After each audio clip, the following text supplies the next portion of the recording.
Hello, welcome back to Gathering of Geeks with me, their Wiseman. And today I'm here with Helena Haaparanta, who is one of probably, I don't know if I want to call you unsung because I think you're quite well sung, but you should be more sung. So, one of probably the best vocalists around Finland. And I've also heard that you might be a bit of a geek. I indeed am a geek, very much so, with all the time I can muster.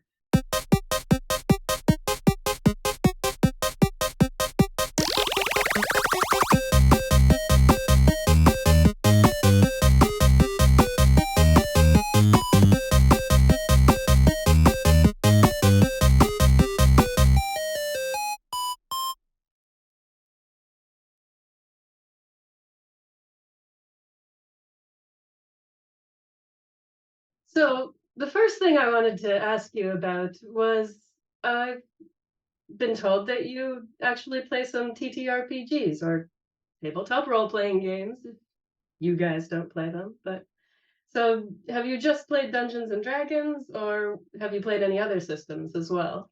Um, I started with Dungeons and Dragons, naturally, and I've also played only a few campaigns in my whole life, and only a one-shot in another world. I think it was a sci-fi thingy. It was very much fun. I found it on this. It was during the Corona years in Finland. During this period, there was this Discord channel for like long distance role playing, tabletop role playing game groups that I found, and it was marvelous. I could just like announce myself there, like, "Hi, I'm Helena. I'd like to have a one shot in this game." Okay, welcome. We'll see you there, and then it was lovely. And now I've been doing. I think it's called Pathfinder. Uh, Quite similar to D&D. Fantasy is my thing. So, but I don't spit in the horror cup either. I haven't tried any yet, but I would love to do some horror games as well. We'll have to invite you over next time we play Merkbori, which I hope I've pronounced correctly because I like to call it Morkborg just to upset people. I guess it means dark castle in Swedish, and it's a Swedish game.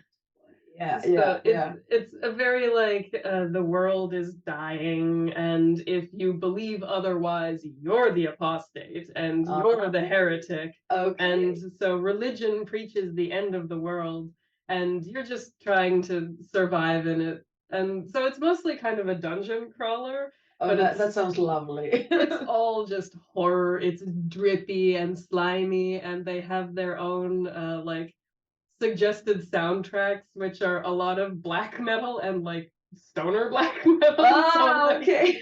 Stuff like Gorgoroth and Bongzilla are the soundtracks to Merkborg. Oh, that sounds hilarious. I think I've lost two characters so far in that world. Jotna Ratchild. They're all like random generated, so you just roll a character, their names and everything are given to you. And Jotna Ratchild, oh, the goblins in this game are the worst goblins of all time because they don't even have to hit you to inflict you with goblin curse. They just have to look at you with ill intent. And then you're cursed, and if you don't kill that goblin in 3 days, you turn into a goblin and you're kind of trapped in a mind prison of tiny murderous person. Oh, that sounds very inviting. Merkbori it is. I think my second character was he was like kind of, his name was Vagal, so I designed him to look like Gaul, and he was just like a kind of standard ranger sort of fellow, but he found a trident in a dungeon somewhere that was really powerful, and if you do a killing blow on it, I think 13 times, like I think maybe like 5 times I got a little froggier in my way of being. And then at the end of the dungeon where we found these tridents, we found this big, vast underground city of these massive, like, frog people holding staffs and tridents and stuff. We didn't think much of it. And and the 13th kill came. 13th kill came, and I went into full mania, turned into a giant frog monster, and I believe this happened while we were in a fight, and I think all of the other players were like, he's done. Should we all just go? And so I made an agreement with the GM that I would keep rolling the battle and see if I survived, because I might come in and try and kill my companions afterwards. Oh, that's right. That's right. And that kept me in the game a little bit longer, but I think I did eventually perish in battle against random cultists or something. Yeah. So technically, if I should ever find a unreasonably powerful trident in a dungeon, I have to be careful. Okay, good Only to know. kill 12 people Very before good. you pass it to someone. Yes. Oh, good to know.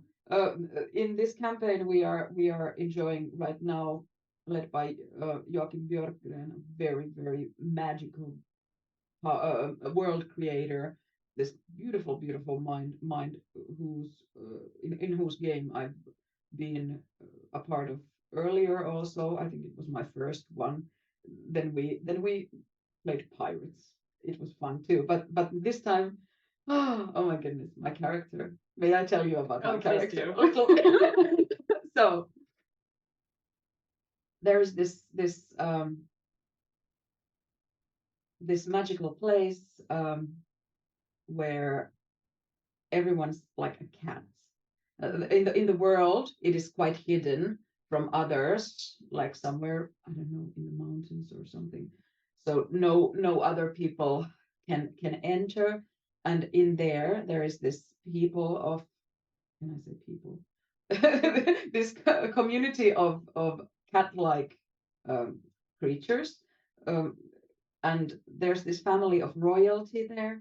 And the tradition is that from the family of royalty, the youngest cub, or you don't say cub, kitten, always goes to work as a personal bodyguard for the priests and is taught all these nice ninja skills. And this little warrior cat was fed up because the end result about being the personal bodyguard of the priests was that when they turn a certain age, they are forced to marry some rich dude, and they weren't having it. So my character Sioba left, and with all their beautiful ninja skills and intent never to return, and then they bumped naturally into this group and started to work together, and yeah. So they're very skilled with a bow and with throwing little stars. How are they called? Throwing stars? Shurikens? Shurikens, yeah, and stuff like that. And very agile, naturally, always falls on their feet. And so, but yeah, it's been a blast. Are they still called Tabaxi in Pathfinder? Do they have a different name? Could be, but I haven't used that name because I before this campaign I never was familiar with Pathfinder. So even though we are now leveling to level 5, I'm still kind of finding my way through how does this work and which button was I supposed to press, because we are doing it long distance also. But it's been very, very wonderful how much all the people in my group have wanted to help me and always been there, like, okay, I need some help with my level up. What should I choose? And like I will always stay a newbie because music is my lover and my passion, my biggest passion and my occupation for that matter. And in that area, I'm also multi-interested and multifaceted. And then that means if I want to have time for my nerdy business and my geek interests, it's going to always be a lot less than that of some of my friends, for example. but it's all right. And I love it how supportive the community has been. Like, I will always stay the newbie, and it's completely all right. And I get to be the main character in my own game, like and do the wonderful thing of kind of like working together with other main characters of their lives, and it's just a wonderful escapism ish kind of a hobby, like you start a movie and you're there doing the thing, as you know. Yeah. I love there's starting to become like a really great culture of actual plays. And Dimension 20 is one that I'll always sing the praises of. Same with NADPOD. Dimension 20 is part of it's College Humor's subscription service called Dropout. And they do all of these different seasons. We just finished they have basically Game of Thrones and Candyland, for example. Oh my goodness. And they just did their side quest, which was a 6-episode prequel to what happened in their big campaign. And oh man, was that intense, like full Game of Thrones style. Characters died. I cried so much. It was emotionally horrifying. It was incredible. It was just and all the players are improv comedians as well, so they're also sounds so juicy. Big geeks, and they're just great. You have just wonderful characters, deep, meaningful story arcs, and I appreciate them because they're politically correct in the way that I believe in. So, they don't mind swearing, for example, but they're very respectful of people's genders and pronouns and everything like that. So I find them respectful where it's important. And it's nice to see storytelling that encompasses that as well. And I'm really fascinated to see what's going to happen now, because I don't know if you probably don't pay attention to this stuff, but Wizards of the Coast had a big thing at the beginning of this year. Wizards of the Coast was they're the owners of Dungeons and Dragons. Okay. Insofar as you can own Dungeons and Dragons, but they made a big show of not caring about people at all, and tried to what was this, the creative license or something like that for people like Critical Role or Dimension 20 and creators that do their own art within the D&D world. They were basically fully trying to rip them off and just claim ownership to all of their intellectual property and scare them into signing this agreement in a week. And some whistleblowers from inside the company snuck this information out, and it became a big thing. And it was just full of gaslighting, manipulation. And I truly wept when I found out that the community backlash was so truly powerful that they fully backed down and they just decided to continue with their original license. But that was such a faith in humanity restored moment, because this is a true situation of absolute corporate evil. They were fully saying that these people see the people who pay their bills as just their money. Milking cows. And they treat them as such. And so Dungeons and Dragons is actually quite unpopular now because of this. I understand. And Pathfinder has always been the alternative to Dungeons and Dragons, and D&D has also been kind of pulled out of mom and pop shops now. And who do you think is spelling those?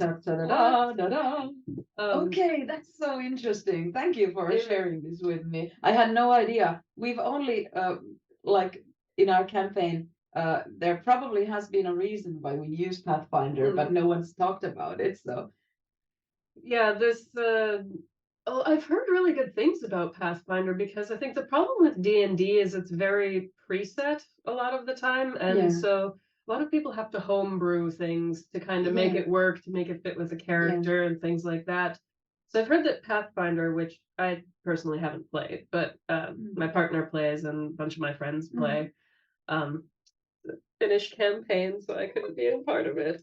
But I've heard it's very customizable for your characters. That like, let's say you have like a really specific idea in mind of your character, then Pathfinder really allows you to pick things that go with that. Whereas in D&D, you know, you might have, I'm trying to think off the top of my head of something like a fighter who you want to be really stealthy, but there's nowhere in D&D that says you can take the pass without a trace spell or something. So I think from what I've understood, and people can spout out if I'm totally wrong, but all of the moves and stuff are much more customizable. Yeah, it has certainly felt like that, because I'm happy to say I'm playing with very experienced players, much more experienced than me, and they're kind of like, it feels like at least that their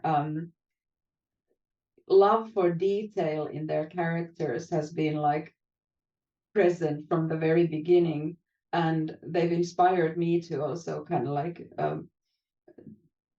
take a little bit better care of my character, because usually it has been so that I've taken a part in a campaign, and then like the character has always been either the rogue or the sorceress or whatever, but like just like not having to worry about anything, kind of like just going with the flow and getting drunk every night, and like and this time I wanted to implement a little bit more meaning to my character, and a little bit more kind of trauma or backstory and stuff like that, and it felt really good to kind of like be able to find elements inside the game system to work with the character that I had built. I love that, and I love the just different everything you can play. It's like getting to go to your own world and just be someone else for a little while. Take adult stress off. D&D and all of these TTRPGs really are just adult make-believe, but in a good way that just, it allows you that kind of mini vacation from your own life for a little while. Like this spring, yeah, well, I've always had some what is the word? Yeah, I've been a little bit wobbly about or like all through my life about how much work I can do and how burnt out am I going to be after a lot of work, because my working mode is very kind of like when I get into it, I get into this hyper focus, and I just work, and there's nothing else in my life, and I just work, and it's also like my biggest passion, so it's very easy to get lost in the work. And I'm also multi-interested. I love everything. So I also love taking in new projects and taking in too many projects at the same time, which means that at times, especially always towards Christmas time and towards springtime, like the end of school year kind of a time, like May-ish, I'm always pretty stressed out, like super out there, like ding ding ding. And these little havens of escape they have been so good for me personally, and it's like the workaholic in me is kind of like fighting against the me who wants to take better care of myself, always. And when I look at my calendar, okay, what is there to be moved to next week? Okay, maybe I'll skip no, I won't skip the tabletop role-playing session, because it's fucking good for me. It's making me stay sane during this goddamn sorry about the swearing, about this very stressful period in my life. Like, it's keeping me insane technically. It's very therapeutic. It's like getting completely lost inside not a pre-written story, but something you can be a part of creating while you go.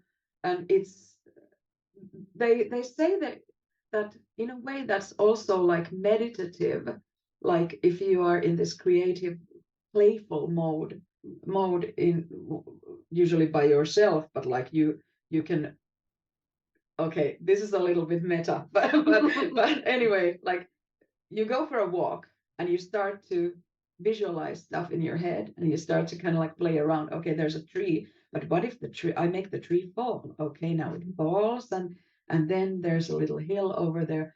What if I make it into a big mountain? Or what if I start to fly? Like I'm not even walking here.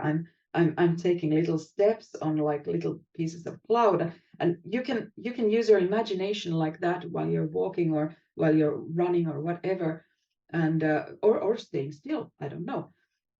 I haven't tried that. And that's very meditative. And I think I find similar similar dimensions when tabletop role playing game, doing those things with my team, and kind of like doing it together, improvising, but it's not like super hectic improvisation because there's no audience at that moment, other than the group who is also involved. So it's also quite private, I think. Like if I mess up, like how can you mess up in a game? But like if you make a very bad choice, like I did in our last session, there's only our team there to witness that, and it might bring more game and it might be fun in the end. So it's also a very safe space after like getting accustomed to your playing buddies, and yeah, I really enjoy it, and I think it's a therapeutic thing for me, definitely. Yeah, there's actually a saying that my partner likes to quote a lot, and I don't know exactly where it came from, but he says that role playing should not be therapy, but it can be therapeutic. Yeah, and there's a good point to that you can, even depending on the table and your GM and everything, but you can bring things to the table and say like, hey, this is the kind of character story arc that I'm interested in exploring. And I've had my really bad experiences with that, so that rule number 1 of D&D is never play Aragorn. This is really important. The quiet, lonely ranger is no fun. He's not fun for you to play. He's not fun for your other players to interact with. You should never play Aragorn, and everyone always wants to play the cool, badass lone wolf. It's no good. You got to be on a team for D&D to work. And my first player was absolutely, we were supposed to be doing an evil campaign, which didn't really work out because I think 2 of our players didn't really want to be evil. They were more just kind of mean than actually evil. And but my player was a dragonborn torture artist who went by Tor, and he was named after Mr. Torture by Halloween. The real nerd deep cut was, as a dragonborn, his real name was Skyrim. I'm terrible. And all of his brothers and stuff were named like Falkreath and Riften. Places, Winterhelm, probably. I'm looking at the Skyrim map. What were they all called? Probably one was called Solitude, Morthal. But he was no fun, because if I was trying to stay in character, I was like, well, I guess I stand in the back and brood and let everyone else do all the fun stuff. It's no good. That's not fun for a player or your team. It's no good. Yeah. And that campaign did kind of peter out without getting finished, and because basically, as I kind of said, 2 of our characters, it was called Escape from Paradise, and the whole point was that you're supposed to escape from heaven without being turned into a good guy. But 2 of our characters, one of them was evil because her sister had been killed by humans, and she was a tiefling. So, but in heaven, we found her sister. Her sister's fine now, and so she lost her meaning. So she's not really mean anymore. And then her husband was a tabaxi who was just dumb. He was just a meathead. He wasn't evil. He was just dumb. And so he did whatever his wife wants to do. So he would if she wanted to go help people, he'd go help people. If she wanted to fuck some people up, then he'd go fuck some people up. But when she decided to go good, he went with her. And then, I'm playing a torture artist, and my partner's playing like max level hedonistic hobbit. So like a real big hobbit that's just an absolute sociopath who doesn't care about anyone but himself. Oh, that sounds so lovely. His name was Nomis because he was named after one of our cats, which is Simon backwards. No. Nomis Full Pantry. What a fabulous character. And there was some real lore about there being half pantries who were the lesser of the family. Oh my goodness, I love it. It was wonderful. But so we've kind of petered out on that campaign, unfortunately. But there is a secret, which is that Thor is actually dead, but no one knows it. So if we ever return to the campaign, I will be a changeling in his skin. Ooh. And no one knows it but me and the GM. So, I'm trying to think. Who's my character now? My character is One-Eyed Willow, she's a Curse of Strahd character, which is like an old classic. Oh, yeah. It's basically Strahd is Dracula. You go to Dracula's realm and you're trying to kill Dracula, and except it's Baron Strahd von Zarovich or something. Naturally. Like that. But it's really interesting for a module because most modules are quite linear, and Strahd is very open world. So because Barovia, which is Strahd's realm, it exists within the D&D world, but it's kind of like a pocket dimension that just shows up every once in a while. And then bad things start happening. So there's always adventures going in and trying to defeat Strahd, and they all fail, of course. So you have to go in and defeat Strahd. Oh, that's right. That's right. And One-Eyed Willow is again, like I'm having a little bit of trouble finding characters that I can play well because finding like personality quirks that would affect your decision making. I'd like all of the D&D shows that I watch make it seem so easy. And, like I'm a fantasy writer. I should be able to do this.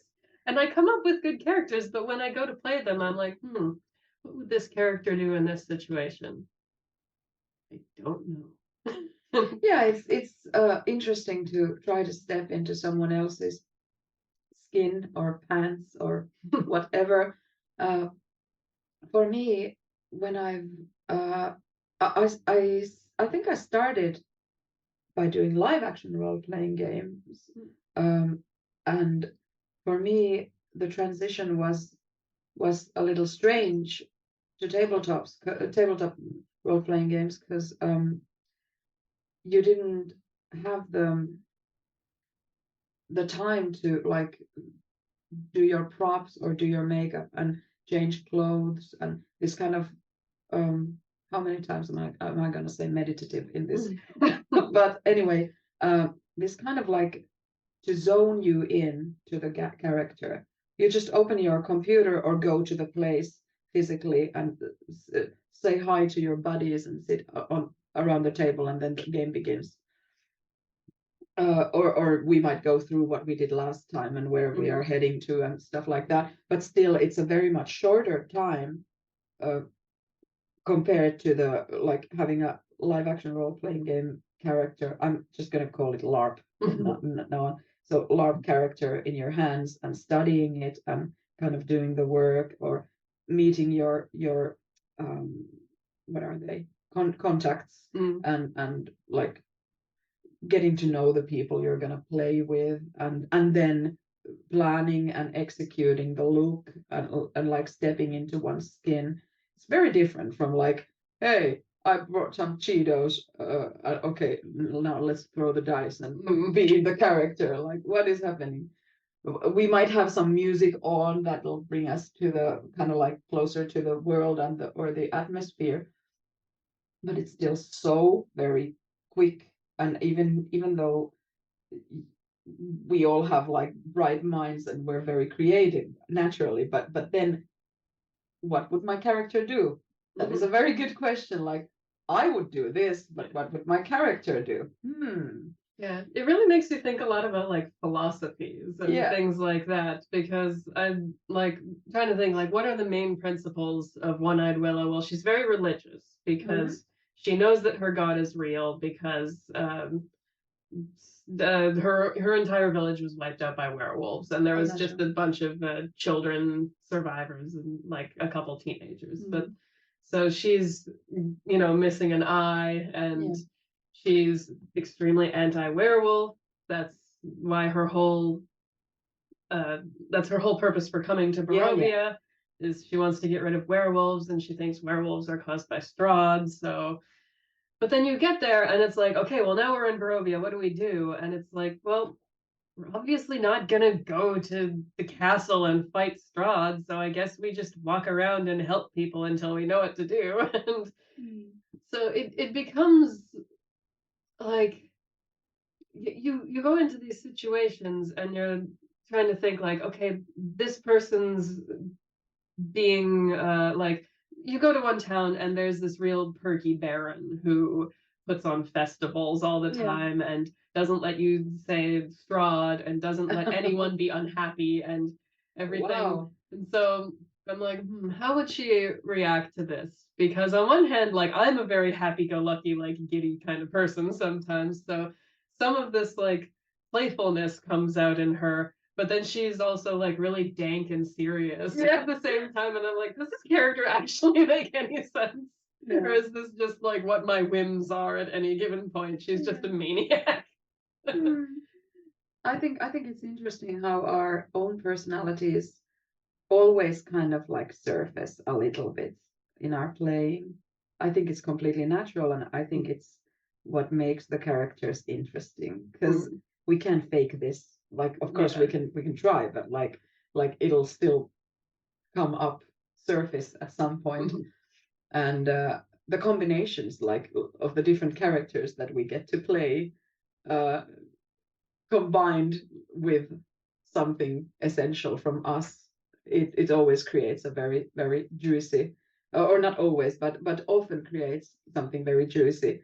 Like, okay, I've decided that this character has these and these traits, and they're like this, and they have this past, and then something contradictory surfaces from my own character into my game character, and I think it only makes them more deep in a way, because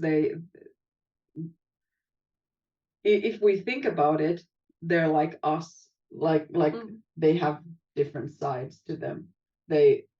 I believe us humans, we are capable of basically anything, good and bad, or what is good, what is bad, and stuff like that. But we are capable, every one of us is capable of killing or doing harm when necessary, or when driven to that situation, and the other way around too, of course.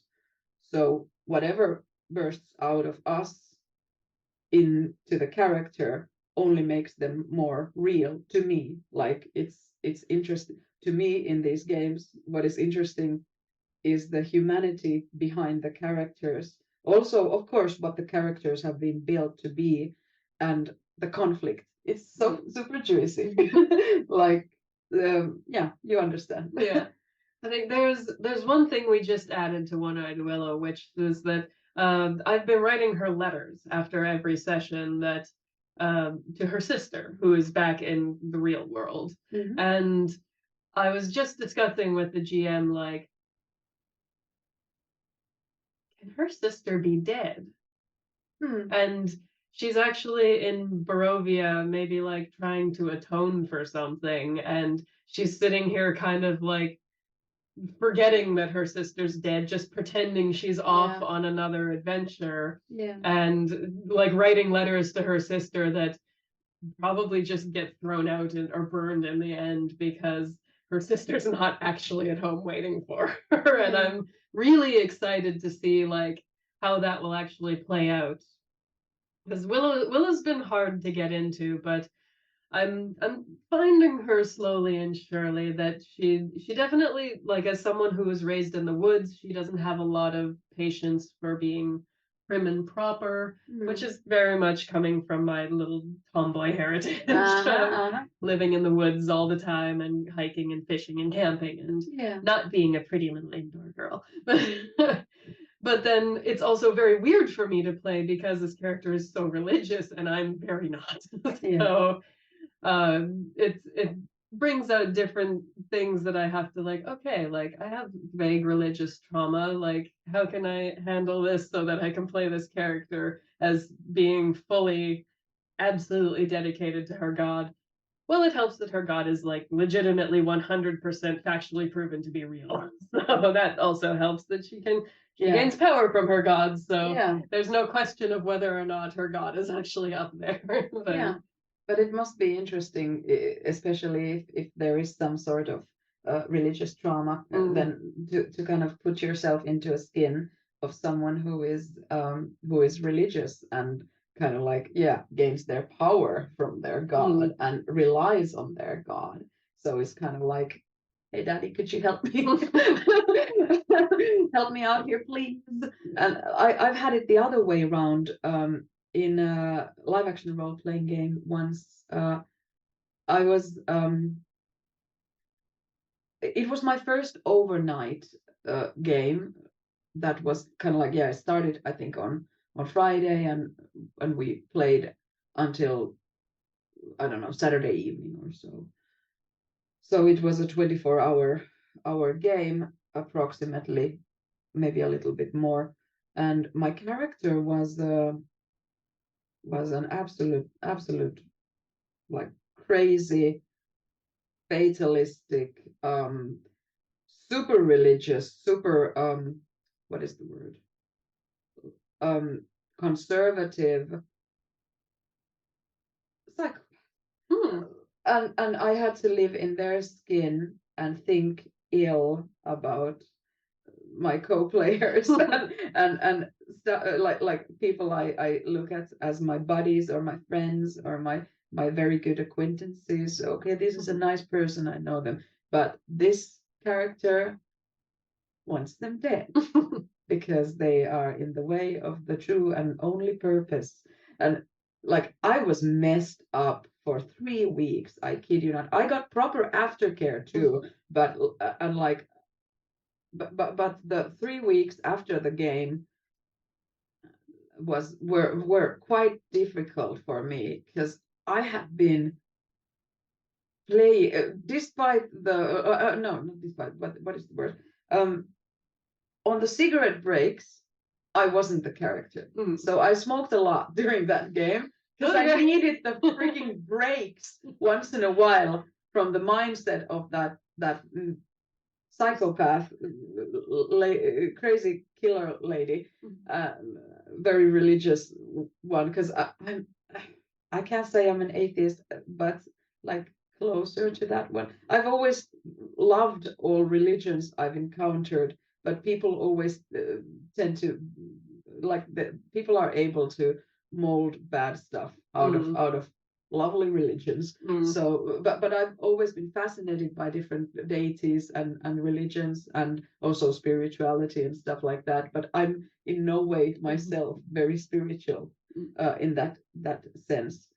I practice some things sometimes, but still, like, I'm in no way religious like she was, and I had to live as her, or I paid money and studied a huge, beautiful character to live in her skin for a weekend. And the aftershock was something that I'll never forget. Like, it was super difficult to come back to my own skin after that weekend. And it kind of startled me. Like, we had proper aftermath sessions with the players and with the hosts, like, what do you call them, team, game leaders, and so, like, we were taken good care of because it was a game about war, but still still, like, I don't know. I had to call several friends and like go see a therapist in order to kind of like forget that I'm not a psychopath anymore. Like, it was super and kind of scarily easy to slip into the character and ridiculously hard to leave her behind me. And it was as a like in when it comes to humanity, it was a very interesting experiment for me. I can imagine. That sounds like, yeah, completely wild. But I'm hypersensitive a lot of the time to anything that can be perceived as like being a bad person. So if I take a video game like Dragon Age, and I'm like, I'm gonna play an asshole this time, I get like 3 interactions in, and I'm like, I'm sorry, I'm sorry, I'm sorry, I'm sorry, I'm sorry, I'm not. No, I can't do it. I can't do it. Yeah. And there's even actually, I think, I don't remember the name of the YouTube channel that does these. I think the series is maybe called like Epic NPC Man or something like that. But Sounds fun. They show like an adventurer and a guy who's starting a new character, and he says, "Yeah, I'm gonna be a bad guy this time." All right, well, there's a guy over there. Why don't you go do something evil to him? And, all right, I'm gonna steal from him. And then the guy looks down and catches this guy going through his pockets. Are you stealing from me? Yeah. I'm not mad. I'm just really disappointed. And then he kind of, okay. And then they go to the next guy, and he's saying like, "Oh, adventurers, please help me. My son is lost in the woods. I will reward you handsomely if you can bring him home to me." And then he's like, "All right, yes, I will go rescue your son from the woods." And then his buddy is saying, "I mean, you're the evil guy, right? This guy has the reward on him. You could just..." And then it ends with the guy stabbing the old man and weeping uncontrollably. Oh yeah, I can so see this. Do you love playing the evil guy? No.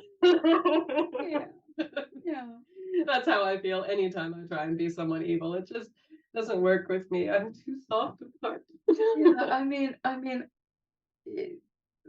as a role, like after studying a role carefully or the character carefully and stepping into it, I think it has a lot more to do with method acting than kind of like bringing stuff from yourself into the character. However, because something always creeps up, something always surfaces somehow. So you're kind of entwined into that character during that game time. And I think it was also the fact that it was a 24-hour game, and the first one that I'd ever experienced that sort. And the character was, yes, very evil.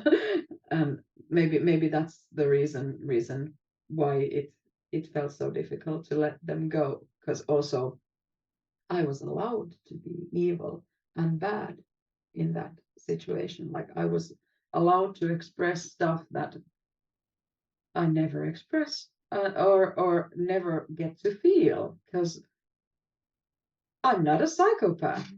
I hope. But like, it was fun to play around with it. It was very, very interesting and horrible at the same time, because it felt awful at the same time. Like, I'm a softie too, definitely, like super sensitive, and so, and always try to like hit them. How do you say? We say myötäkarvaan, like the way the hair grows, and not opposed to it. Going with the grain. With the grain, yes, definitely.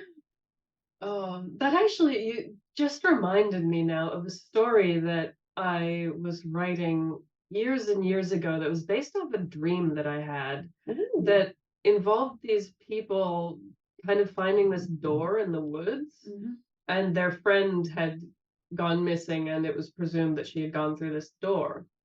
And the story that I had written around this, and I don't think get very far into it, it was kind of that same idea, was that they go through this door and they find themselves in like a war-torn country, and they take up arms to help this like rebellion take down this oppressive queen, who in the end it turns out is their friend that they've been looking for, because the space beyond the door is not the real world. Yeah. And so she was like, she was maybe kind of like described as a bit of a Mary Sue who, like, you know, the main character's in love with her and she's just sweet. She's Mother Teresa. She's kind. She's generous. She's giving. And then she started to feel like the weight of being so altruistic. So she decided to go through this door and experience what it's like to be the other version, to just be selfish, be sociopathic, to not care about the lives of others. And in this space, you know, the probably, I don't remember, was maybe like orcs and goblins or something, and she was like the goblin queen or something like that. But and then her friends find her and they're just like, whoa, what? And like they whatever find her you're kind of destroyed. Yeah, like whatever you're missing, you'll gain once you go through that door.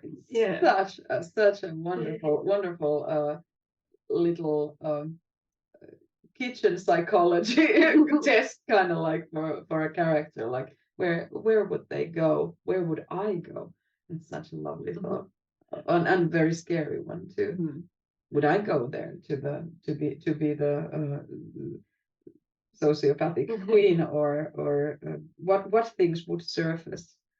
Like, how much of ourselves are we repressing because of laws and ethics, like that is grounded in us from a very early age, and or does it come innate that we're behaving well towards each other, and so, like, my first instinct when meeting you was to come and hug you, like, oh, they look like a nice person, I want to hug them. Like I don't know,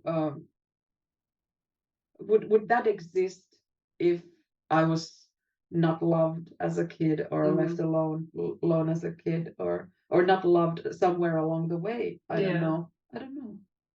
Yeah, no, I've been absolutely like delving into my psyche from the youngest age, because I was just thought it was fascinating. Like, okay, you know, therapists always tell you to look into your childhood. So, okay, like what can I figure out from like my life that would make me this way? And honestly, I've been able to, like, any weird quirks about me, I can probably explain by track them somehow to some things. Yeah. And I find that really fascinating, and maybe that's also part of why I've been told that I write decent characters, because I love to get into the, like, what makes this person tick and what brings this person's passion out. And like you said, a lot of my characters are variations of myself, with my twins from my fantasy opus, which I haven't honestly worked on in forever. But it came from, these are the daughters of the character who is actually based off me, but they're kind of this like polarized, like not quite good and evil, but like they're very much like, one of them inherited their mother's sweetness and the other one inherited her fighting nature. And more so than the character that's actually designed off me is these two characters like showing my halves. And one of them is kind of the stuff that I repress. And the other is the stuff that I was more of. So very much, again, kind of a similar idea, like a very sweet, soft-spoken, just kind of like lovely, caring, moomy mama kind of like person. And then just the bitch. Her twin sister is the bitch. And she's my favorite character. Like, I love her so much more than the good girl, because I get to put her through the things that help her grow and get better, whereas the sweetie mostly just has bad shit happen to her that she has to process and deal with. Like, where's the story arc there, going, maybe finding their strength, or kind of like not letting people walk on them or something like that. But then again, the other one has a much more kind of like bigger dilemma in them. And wherever there's a big dilemma, there's a good story there somewhere. As a songwriter, I feel like it's it's useless to start to write a song without an idea of a dilemma or a little problem or like, I mean, you don't love me, you used to love me, or you are madly in love with me, but I'm not in love with you. I'm madly in love with you, but you're not in love with me, or we will be in love or something like. But there has to be something, not necessarily about love, but you see what I mean. Like there has to be something to make it interesting, and why does it have to be a problem? Like why couldn't everything be like wonderful? But it wouldn't be it wouldn't be a story. It wouldn't be interesting to play. Well, and that was kind of the whole point of this story when I started to write it. Was it originated the idea initially in 2008, I think, when my then boyfriend, his brother also liked to write fantasy. And so he and I were just having this discussion of like, what would our lives be like if we were fantasy characters? So the main 4 characters from this book are based off me, my ex, his brother, and his brother's wife. And I'm still friends with them. Like it wasn't a bad breakup by any means. I just moved to Finland.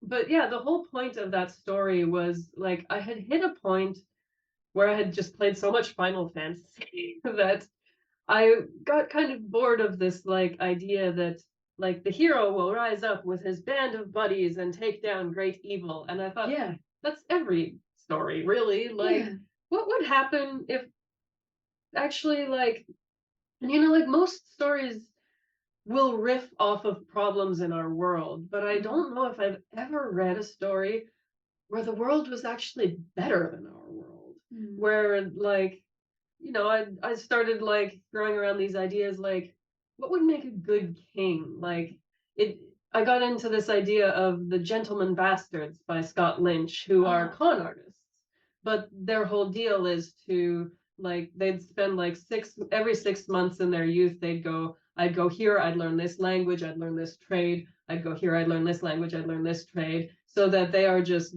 jack of all trades, master criminals.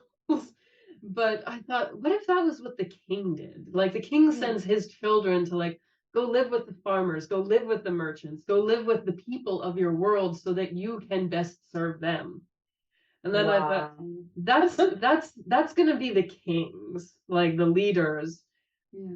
And this is the people, like the South sucks. The South is real world. And then these are the people who migrated away and just said, like, we want nothing to do with this shit. We're gonna go up here. So if you have the fantasy world and the people, but you don't have this like world-ending calamity, is there still a story to be told? And I found absolutely yes. Like the first story starts, main character gets traumatized.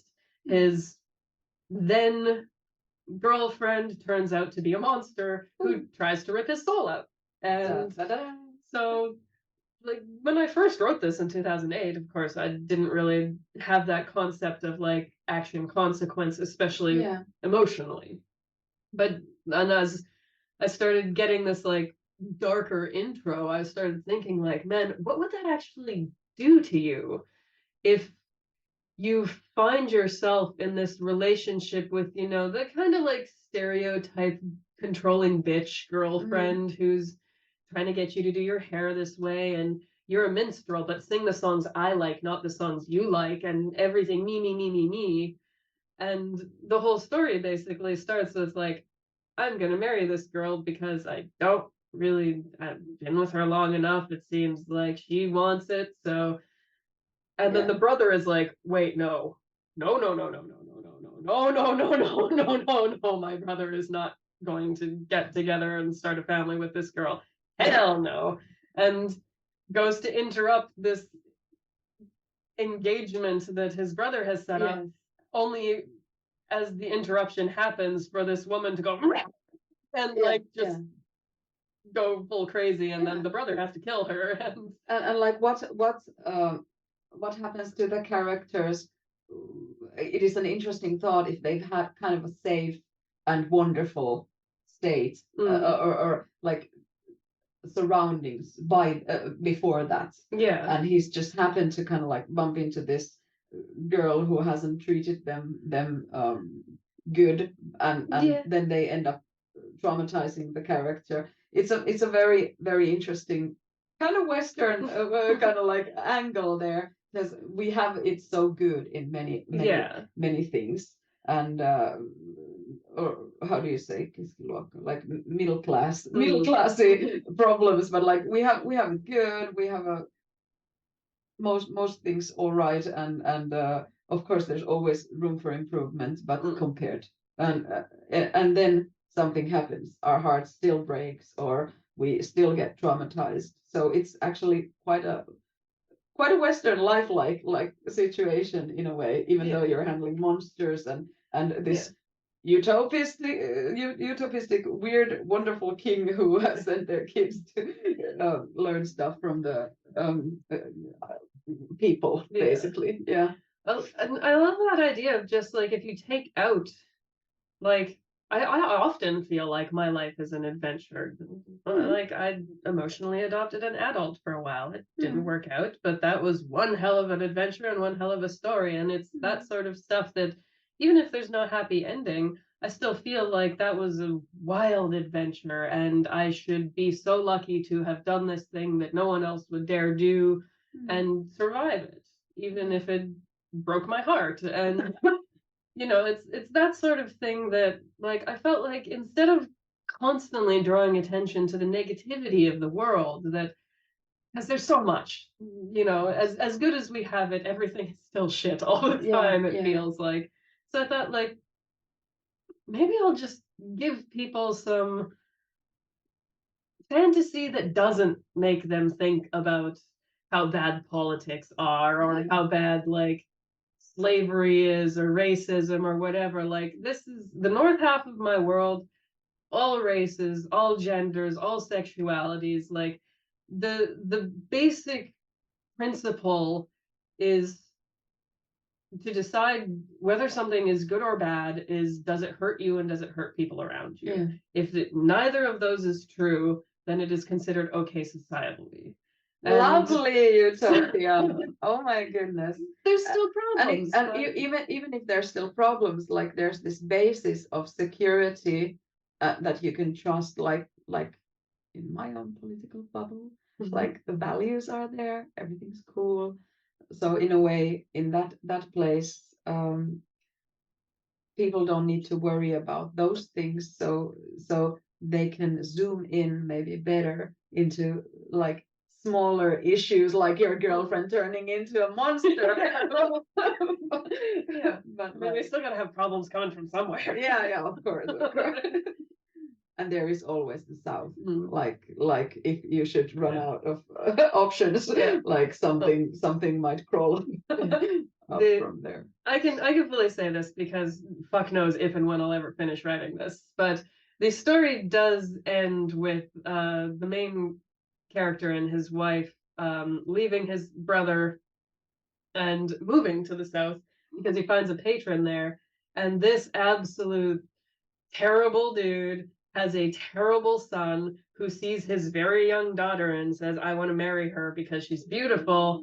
And then he basically, like, he refuses. The whole family gets put in the dungeon for refusing this marriage proposal. And he basically, like, in order to save his family's life at that point, he has to consent to the proposal to get them out of the dungeons. And then they come home again and reunite with the brother and his family, but with that darkness overshadowing them, that when our daughter turns 13, like, we really hope this spoiled little piece of shit brat is going to forget she exists in the time it takes, in the 10 years it takes for her to come of age. That sounds so yummy. Oh my goodness. Oh, I want to read that.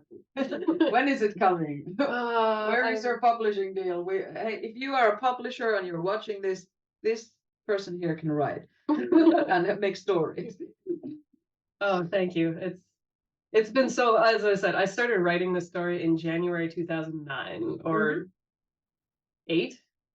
But sometimes it's very good to keep them in a box or in a chest, like, for a long while, and then finish them. The whole thing has changed very drastically, because just a lot more of, like, my modern morals, like my politics, which didn't exist when I was, I don't know, 19 or something when I started writing it, have all shown up. So it's really like have gotten quite heavy-handed in like, this is what I believe in. These are what I think are okay and good for society. These are what I think is bad for society. Like, honestly, very few people drink alcohol in the North. Like, wine is considered quite a nice thing, but I thought like there's kind of like a little bit of shade towards people who get fucked up on fermented fruit down in the South, you know? Yeah. Like they prefer like herbs and, you know, natural things, not this weird rotten fruit that gets you sick because it's actually mild poisons. Why would someone poison themselves like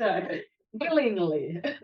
Yes, no, like the things that the wine that those merchants make is quite nice, but you really shouldn't drink very much of it because you'll get really sick. So it's like alcohol is like a really like special occasion, like just a little bit as a treat thing. It's not like, very common. Like it would be in a perfect world. Like if humans could regulate themselves properly, then this would maybe be a bit more of the case. Yeah, so like all of this stuff is starting to seep into the world, but then of course, like I didn't think about that trauma of someone you love turning into a monster and what that would do to your ability to trust. Yeah. And so it really changed the entirety of the relationship with the woman he does eventually get together with. And, you know, I have this whole wonderful like chapter of there. It's not called a wedding or a marriage, it's called a joining. And it's just like it's a party to celebrate the fact that you want to merge your families because you want children. So otherwise, like marriage and legal partnerships are just not a thing.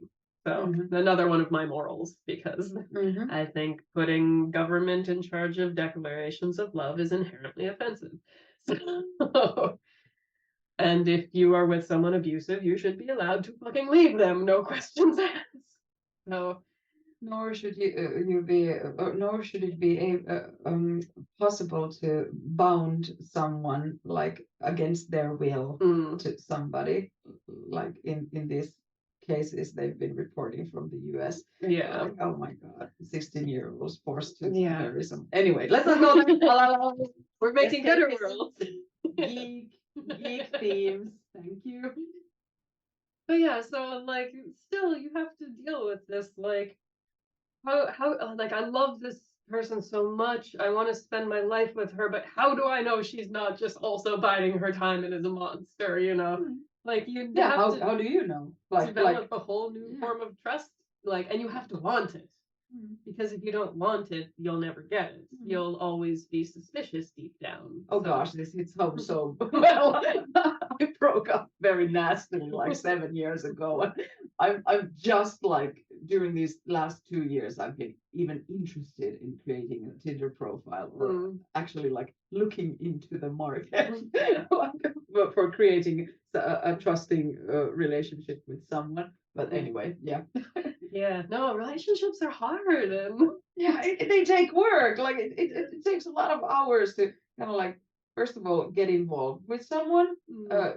You have to put your best foot forward and kind of like charm them. Okay, that's easy. But then you have to like give something of yourself, like show them who you are, and it's fucking scary. Like you cannot pull off I've tried it many times. You can't pull off a relationship by just like living your best foot forward. Like this is my only foot. No, it doesn't go like that.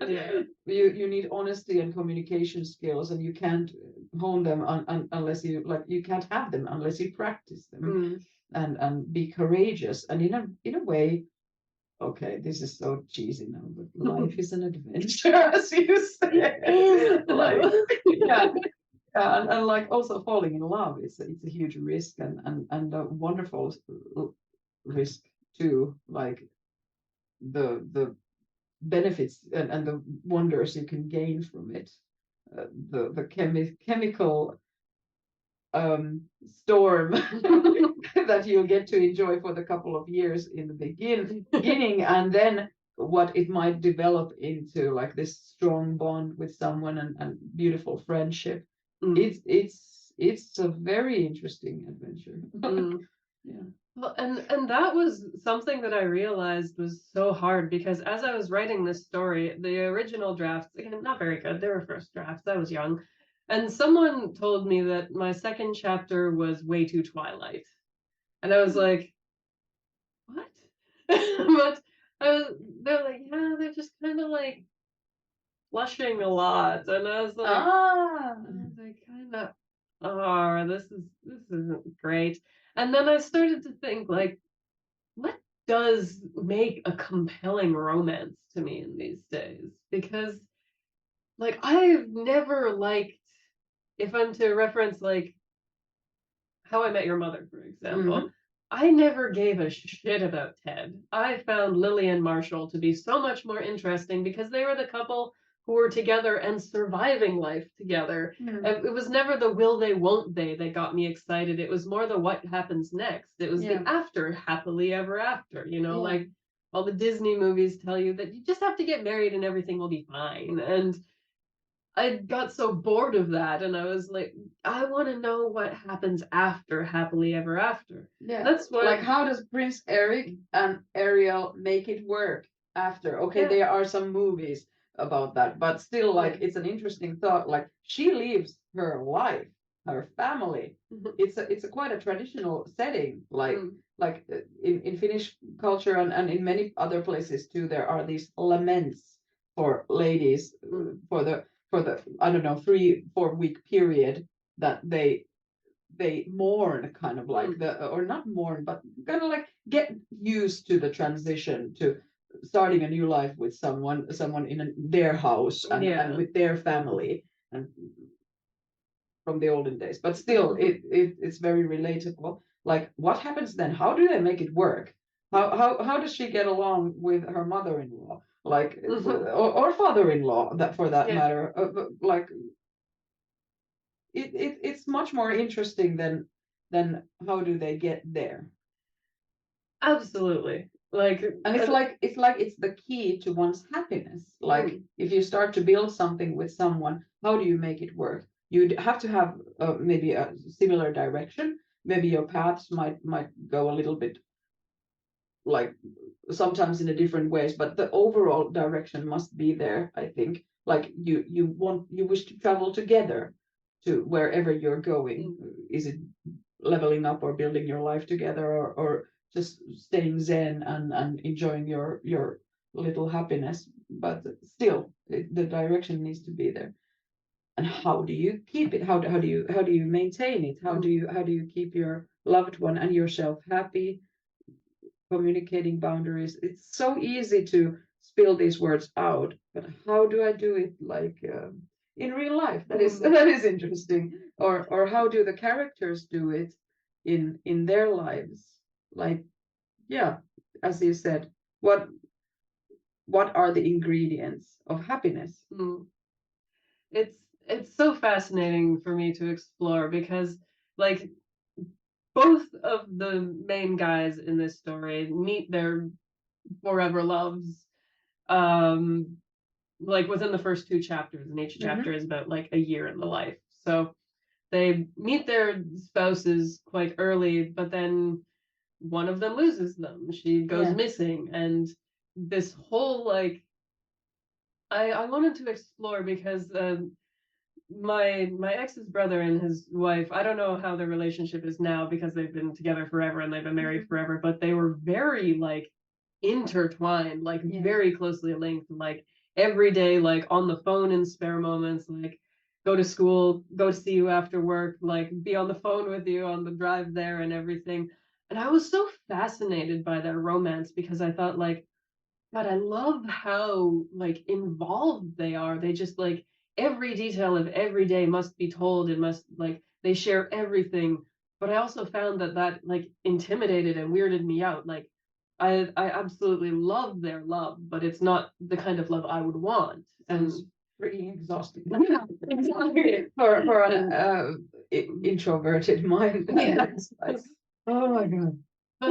So then I thought, like, what happens then if you have that relationship, but then you take the person away with no explanation, and she just goes missing? And then I thought, oh, he hunts for her day and night until he finds her or finds her body. Yeah. And so there's my character for 5 years gone until he thinks she's dead.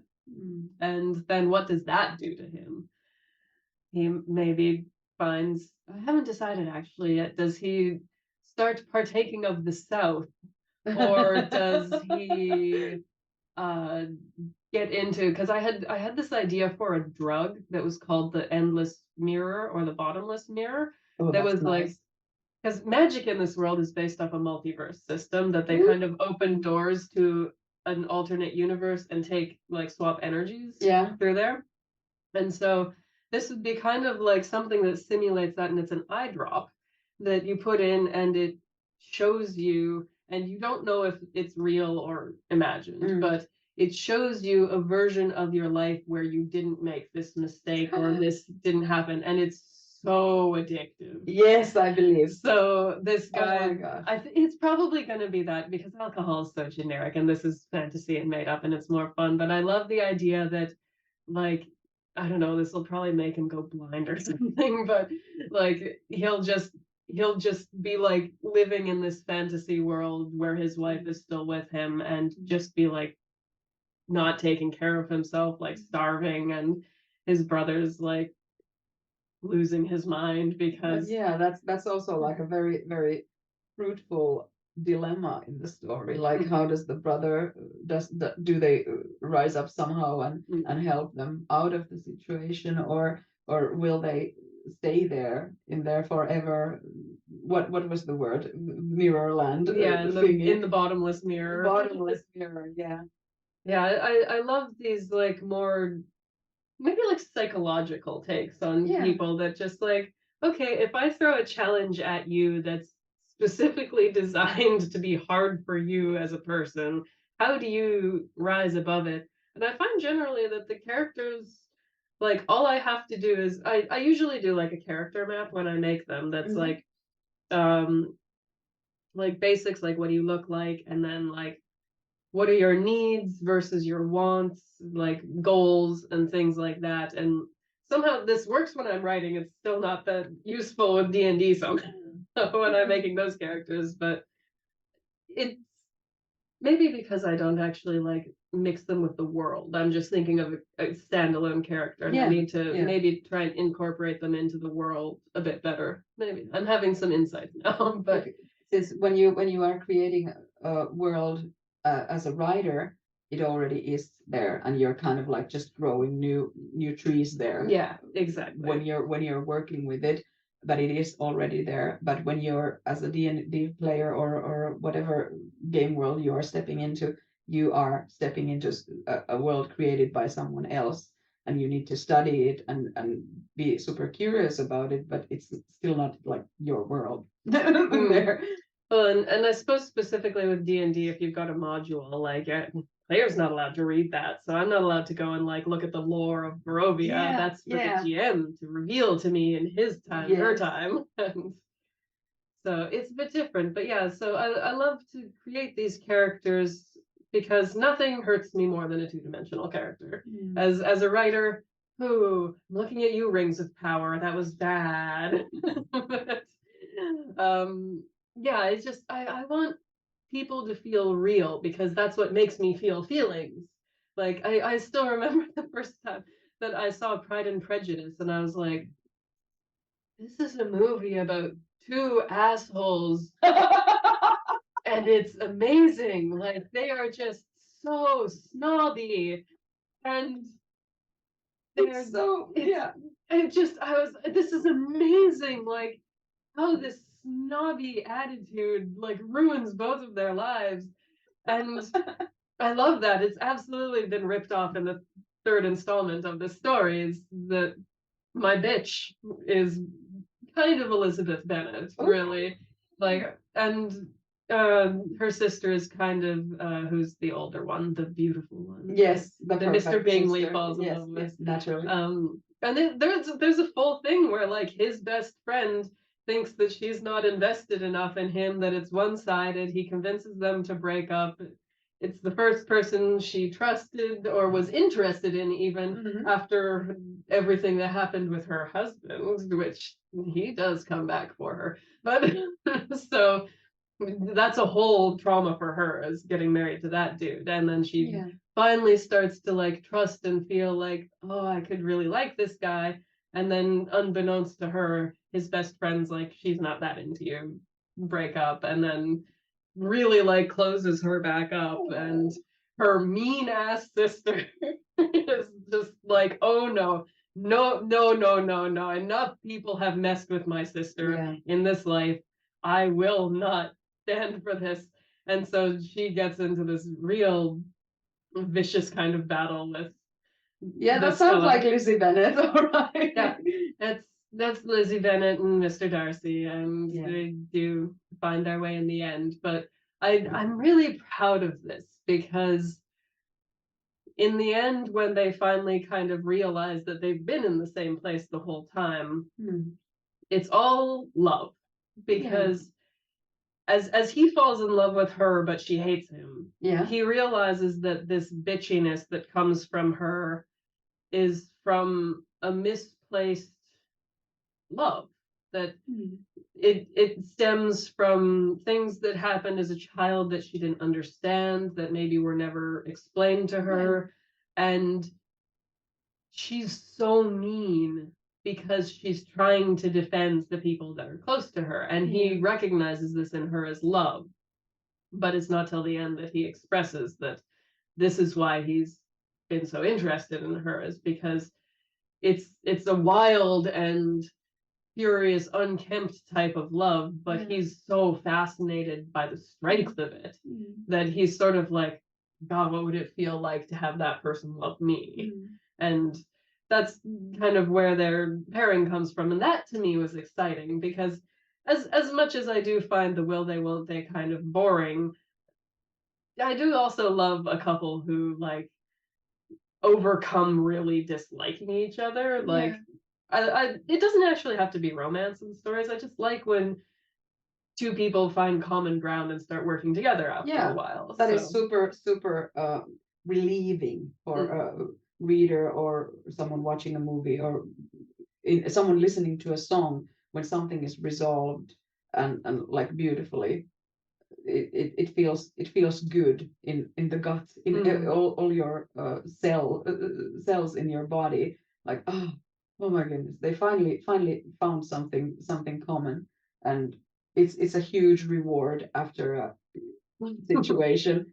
And it's also, I have to mention, it's like a super beautiful view that you are having there, because like, what would be more romantic or lovely in any way than someone seeing you as, or your, I mean, the character, I'm using the passive, probably wrong here, but since someone seeing you as you are and seeing your beauty through the thorns or whatever is happening, like, that is such a beautiful thought. And still, despite the thorns, despite everything hassle going on, falling in love with you. It's like the ultimate beauty for a romantic reader or a romantic person who is watching a movie or playing a game or whatever. I think that was really what kind of like got me with this, because it's the only, I think, really drawn out romance in this series, at least. And I really thought that was like, because he doesn't like her at first. He thinks she's just a bitch, the way naturally everyone kind of does. Yes. But it's through like her smaller moves that he starts to see like, okay, what's your actual motivation for this? And he even at some points just asks her like, I don't get you. Like, why are you such a bitch to your cousin all the time? Because he's the result of someone I care dearly about being abused. And so he starts to recognize, like, whenever most people see her being hateful, he sees it the other way, that like it's not that she's hateful, she's just very, very loyal and defensive of people she loves. Maybe too much so, for sure, but that's just who she is. And that's very much a part of me, is that like I'm desperately loyal, but I don't have the mean streak. So the mean streak only comes out of me if, you know, if some asshole comes up and starts like giving my friends crap for being gay or something like that. Then my asshole like will come if you out, poke the bear in a bad way. So I definitely I love stories that make me think and feel, and more so romances, because I find so many romances are, again, just that, like, will they, won't they, and then they get together and la-di-da, the end. It's been done 1.5 million times. I don't necessarily need to pursue that much, but I love things that feel more like, well, of course, like anything that just feels new and exciting is always great in this world where everything's been rehashed over and over. But stories that have good, really, really good endings, I feel, are a bit rare. Like they get you going, they get you entangled and capture you, and then you're involved, and then many times you might be a little bit disappointed in the end, like, why did it have to happen like this? Like, what is going on? Like, when in songwriting, you have to give them enough surprise, but not too much. There has to be a lot of familiar ground. So it's always like balancing between the two, in both like writing the lyrics, but also the melody writing and the actual harmonizing, and so, or harmony creating and creating the track. It has to be somewhat, now that we're talking about, or I am talking about, kind of conventional popular music aspect, from the aspect of that. So enough familiarity, but enough surprise in a perfect match. And it's sometimes quite difficult to execute. Like, you might be writing brilliant lyrics, and it might be still like someone feels like, I feel every line you've written, but where is this going? Like, what? Yeah, I see the dilemma you put in there, and you're solving it, but this is like, we've chewed this 100 million times. Like, it's a normal love song. But then if you manage to put something new there, to kind of like work as an innovative creator of creating something new out of old, combining old or well-known things, like, oh, they did that, okay. I think we can both agree that everything's been invented, more or less. So it's our job to kind of find how to combine them. I think that works in storytelling as well. Absolutely. Yeah, I think I mentioned this probably in a different episode, but I went back and I reread, like, the first series I ever started writing, not including my Legend of Zelda prequel, which was the very, very, very first thing I ever wrote, but my first original stories were very much like Final Fantasy style, like, because I was just obsessed with Final Fantasy at that point in my life. And you know, my first love and I were connecting over Final Fantasy, so it was this over dramatized story of like the princess in the tower and the elves going to rescue her, and it really does feel like about a Final Fantasy 4 through 6 era game, just even story wise. It's honestly about on the same level, which is not a crime. It's more shade towards their writers than it was to me at 15 or something. But started just like doing, you know, you can add like notes on files that you write on. I started like, just, what did I rip off when I was writing this? Oh, that's right. And it was so fascinating to reread and just be like, didn't know I had Star Wars in here. I didn't know I had this or that or whatever. You know, there was obviously like Final Fantasy, King's Quest 6, like those are my two major pulls, but I had a lot of like little things in there that I didn't realize. Like, oh yeah, there's like a little dude this big who is basically a little Yoda. He's a little Smurf Yoda, basically. And I had no idea that like anything left that much of an impression on me from Star Wars or the Smurf. It's always fascinating to like go back and see like, oh wow, I was really influenced by the winged ones from King's Quest 6, I guess.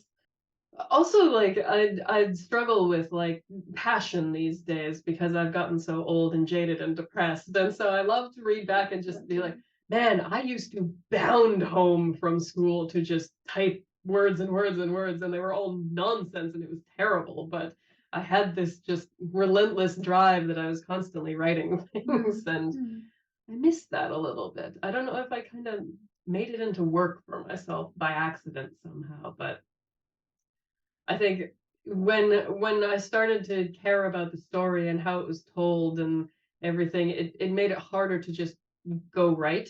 And I felt like I had to do maybe like prep first. Like I have to think about the characters and the world and does this fit and where's this going for the story. Definitely. And I'm not one of those writers who likes to write anything and then fix. I'm more of like I want to do some pre-planning and then once I get that ready, then I can see where it goes. Yeah. But it becomes problematic because then if I don't want to do the pre-planning or if I can't get myself in the mindset, then I feel like I'm not doing anything. And then I get the artist not arting guilt. And that's a whole other thing. But I really should revisit some of these stories because the more I talk about them, the more like my heart goes back to them and how important they've always been to me. And now that you're talking about writing, I have this hunger. I've had it for all my life to actually write at some point. And yeah, well, interested in everything. and so I think I might have even started as a kid, but I had no idea what to do then, and it didn't go that far. However, a couple of years ago, when the weird Miss Rona time started here in Finland too, there was this little clubhouse group with a lot of different people from a lot of different backgrounds and different political views and so, but we found comfort in each other in a way to kind of like meet up once in a while and just babble with other people and or listen if we weren't in the talk or in the mood for talking. And Katri Monninen, this lovely writer lady there, mentioned about this tactic that sounded to me like super difficult, but in a way it felt like it might be the key to actually finish something. Like first you write a really bad book, and then you write the second version of the book, and it's a little bit better, and so on and so on, and at least 5 versions, and then you might be ready to go. And that sounds so much work. But still, it might be the key to actually start producing something for me. And for me, it feels like I need to, whenever I'm doing any kind of work that has kind of accidentally slipped from a lovely hobby into the work box of my understanding of things. Like I used to do singing for fun, and now it's been my profession for quite a while. So whenever I need to do something or work on something, I need to kind of like lure myself on some false pretense to start working, because then when I get to start, the hyperfixation mode comes in and I'm good to go. Like I can finish the task in a very short while. But before that, it really I really need a lot of kind of like cunning to kind of like, hey, what if we just open the project? We don't need to touch anything. We just open and see what's happening. And so, but it's been a both a struggle and a blessing. I've never been diagnosed as a neuroatypical, but I have found a lot of comfort from some good advice on the internet on like how to live your life like this, and like not find yourself down in the gutter, or in a horrible anxiety of or despair, like I cannot do anything with my life or anything, but like how to understand how you work as a human being, and how to drive yourself, so to say. And it's been a super interesting journey, because I've also found like many other people who share similar struggles and also similar superpowers, so to say, uh, from the midst of other geeks and other nerds. Like I don't know why, but I don't know many songwriters who might be on the we say kirjolla. How do you say, like under the umbrella of the, because there's no like this box or this box, but everything is a little bit loose there, but in the neuroatypical world. But anyway, but amongst my geek friends, like there are so many of them slash us. I'm not sure because I've never been studied, but still it. And we went a little bit off road here, as you probably noticed, but it does happen, especially with the neuroatypical ones. Yeah, put a couple people who may or may not have ADHD in a room together and get them talking, and whatever happens. Yeah, exactly.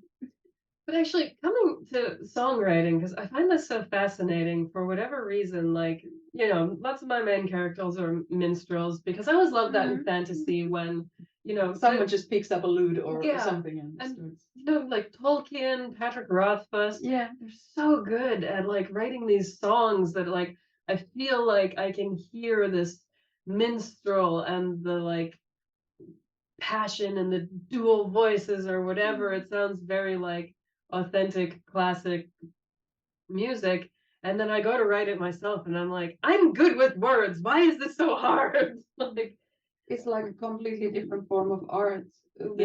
Overall, I think poetry, but also song lyrics from poetry, very different game,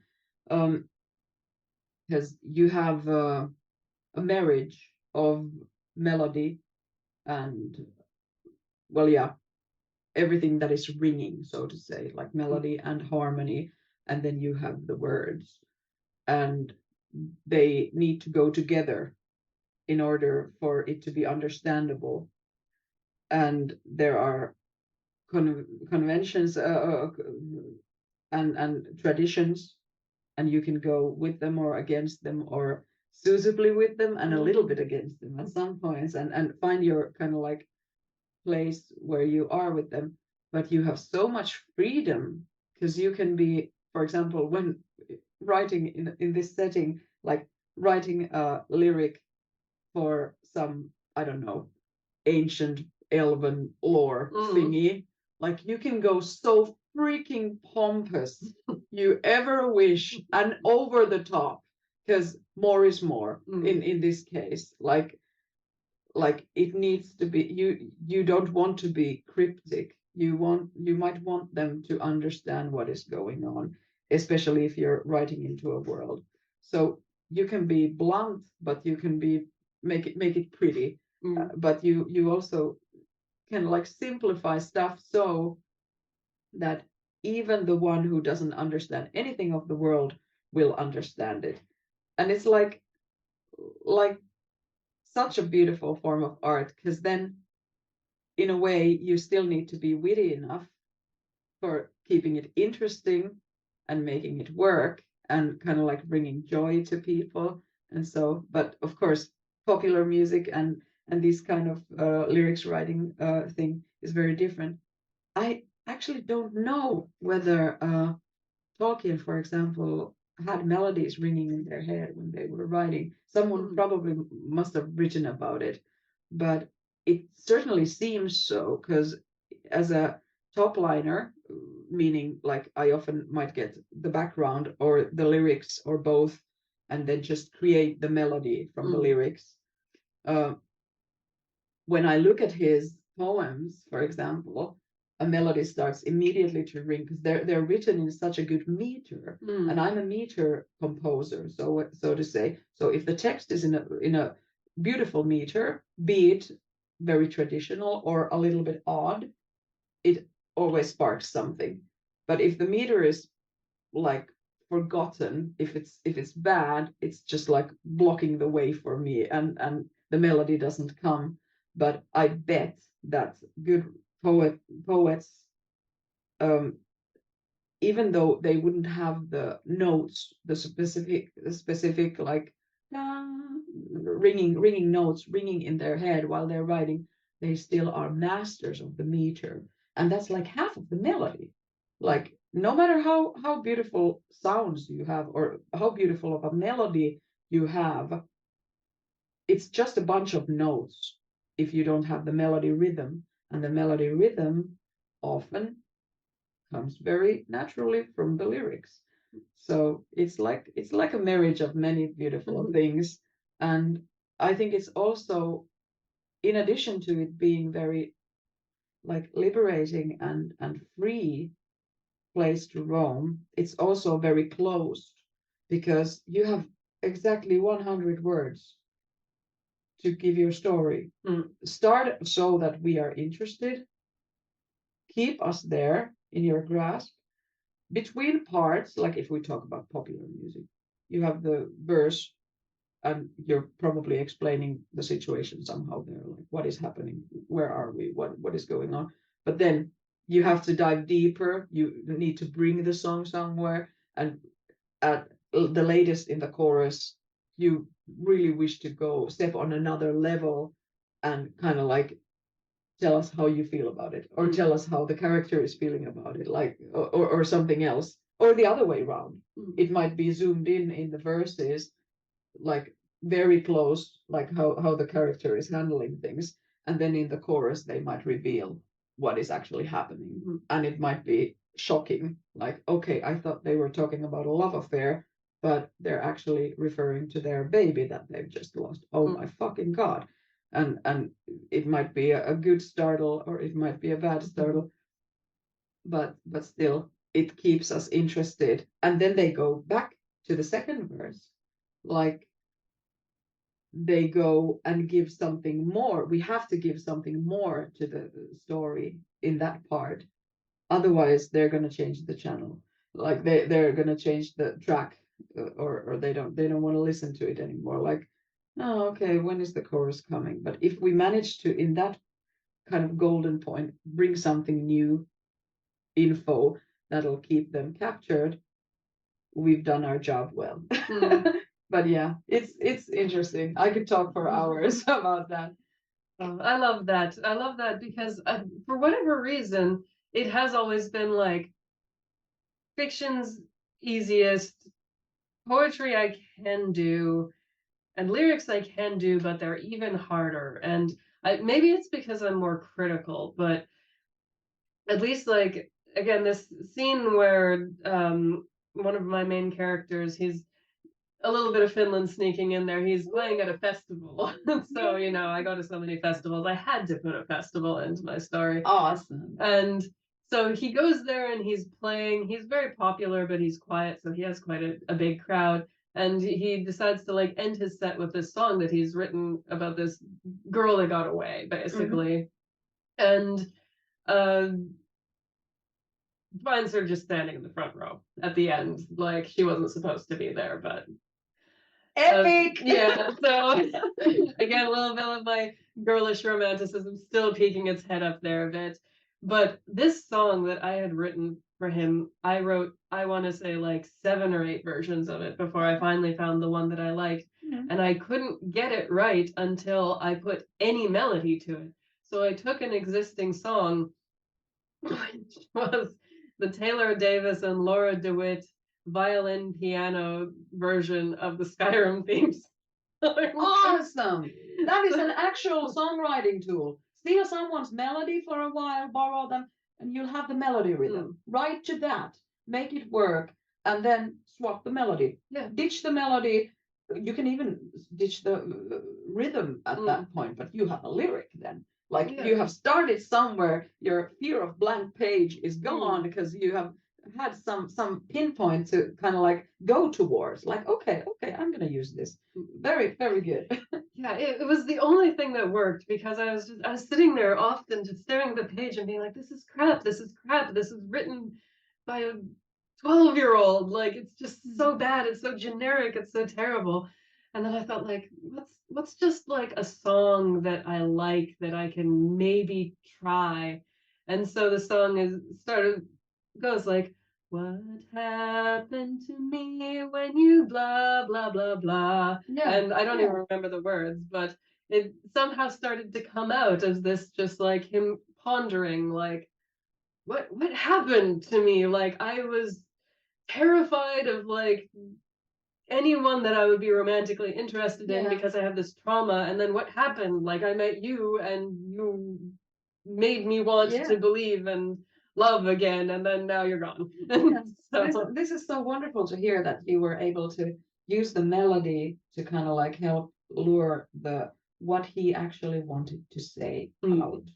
Because like we are so skilled in masking things, like doing writing stuff. If we kind of always write from the point of view of ourselves, but we might be kind of like aiming to write someone else's story. And even though we're doing that, as with LARPing and tabletop games, there always comes some part of ourselves in there. So the question is, what do you want to say? Or what does your character want to say? And you should stick to that, because that is interesting. Whatever you're trying to hide, they're like, I'm very, very talented in writing like nature nonsense, I call it.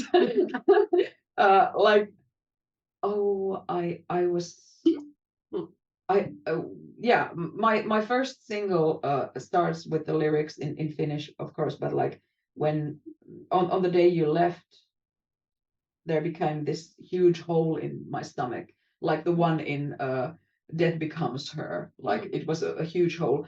And then in the earlier versions, I wrote after that, and I started to fill it with vipers and wasps and all sorts of, and on the best days, even blueberry, like these little branches and stuff like that. I didn't tell anyone anything. That's not interesting. It's a beautiful ways to describe like being bitter or being angry, like filling yourself with vipers. Sure, it's very poetic. But if I'm writing a pop song, I want to say something very much more straightforward. And what I ended up describing was actually what happened. Like, how did I actually feel? And that was much more interesting than filling the whole weird Death Becomes Her hole in my stomach with vipers and metaphors. Yeah. Thank you. Come here. Metaphors. Yeah, meaningless nature nonsense. Like beautiful pictures, but still kind of like not quite there, not able to reach someone directly. Because we like to think ourselves like smart and kind of a little bit cunning, maybe like what is the word nokkela in English, like super sharp and like I can do this and I can a little bit trick you, but you'll see in the end, no, they won't. You have to make it simple. like because all of us, we have different paths behind us and we see and think things differently. And because of that, we also understand things from very various points of view. So when writing a song lyric, I urge you to keep it like simple and understandable. But then again, there has to be beauty in there also. So it's kind of like a little bit flirty with the poetic side as well. It's a honestly really tough thing to do, and I think it very much depends on what you're writing as well, because like I did always think that one of my like potential callings that I missed was being a country music singer. Because I remember thinking, like, country music had the best stories. They were always often like dumb romances, really, but the metaphors they used were like comparing it to this or to this or to this. And I remember just being in like a friend's house at some point and they'd stepped out for a moment. And in the moment when they were gone, I realized they had a clock on the wall because I started to hear it ticking when the person wasn't there. And I was like, dang it, if that ain't the most country music sounding song of all time, baby, the clock ticks so long when you're gone. Yeah. It became this whole like country music song that I wrote just for giggles. It was like, oh baby, the clock ticks so loud when you're gone. Every minute is a knife in my heart. I feel like you're pulling me apart or something.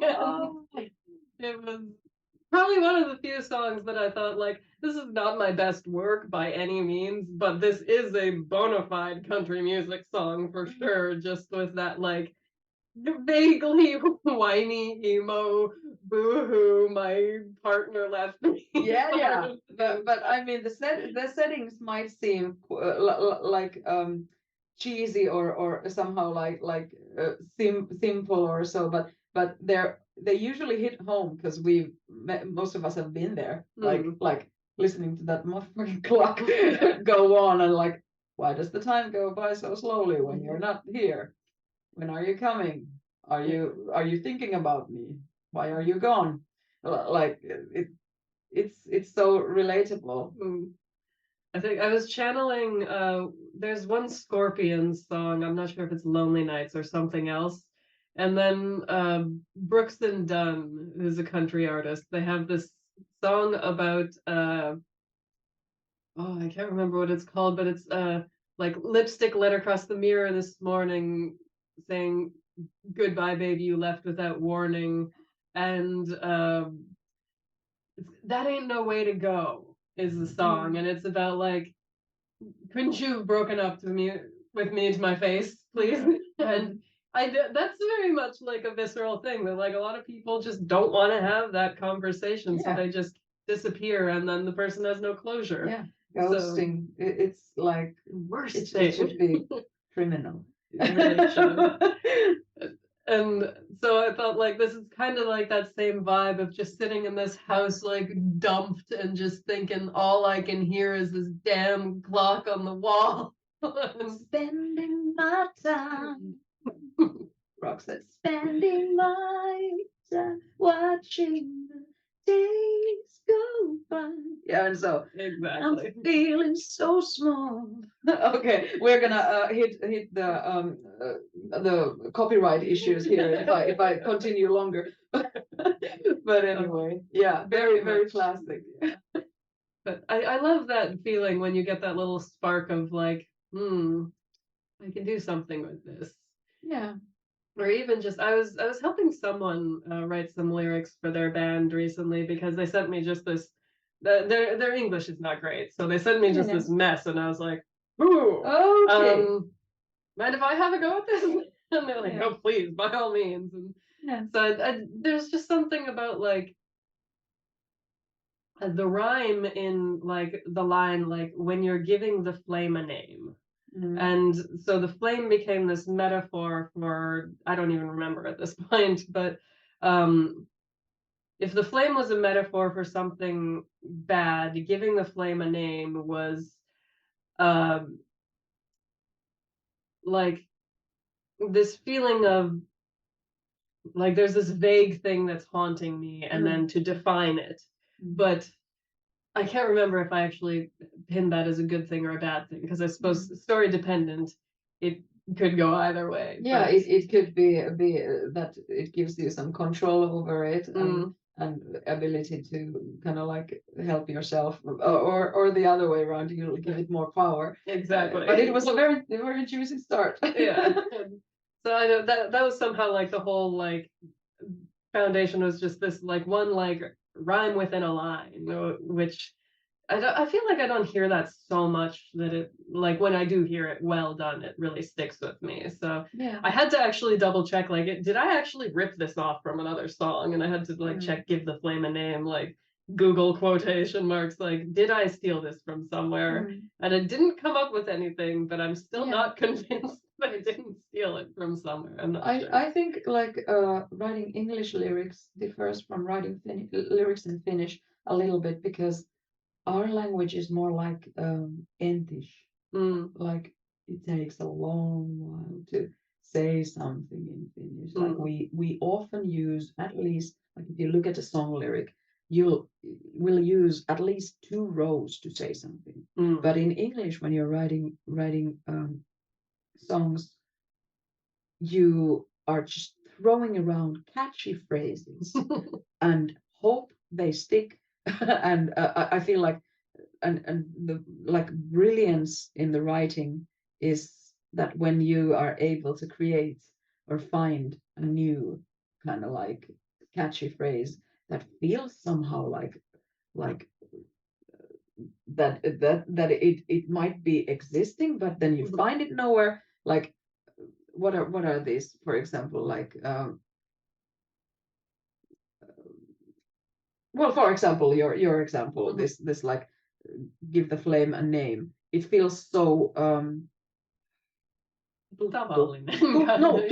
like familiar. That's the word I was searching. Yeah, like you might have heard it somewhere. Like it feels so. When you explained it, it makes so much sense. Seems like such an obvious line. But now that I think of it, like I don't remember hearing it from anywhere else. But it might have a chance to become kind of like not a proverb, but like this similar kind of thing that people use, like life is a highway, for example. I want to ride it all night long, but no one said life is a highway before they put it in a song, like and sang about it, and being in the yuppie era of kind of like working too much and using drugs to enable working too much and living on the fast lane or things like this, or giving the name to the flame or giving the flame the name, and so.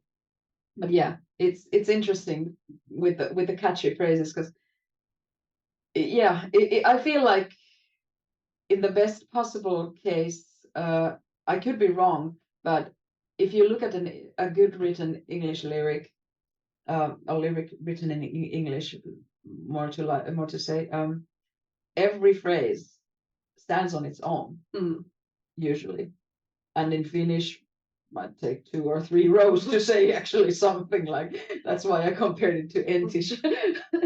That's very much like anytime I'm trying to read Finnish, we have like this Voro graphic novel that's done by some Finnish fellow, and cool. It's really lovely, like the art's great and everything. But sometimes like this is a Finnish practice thing for me, is to try and read this. Yeah. And sometimes I'm like this and this, then down to here, then back to here, then over to here, then over to here again, then continue a little bit, then back here. And that's how I read the sentence in English.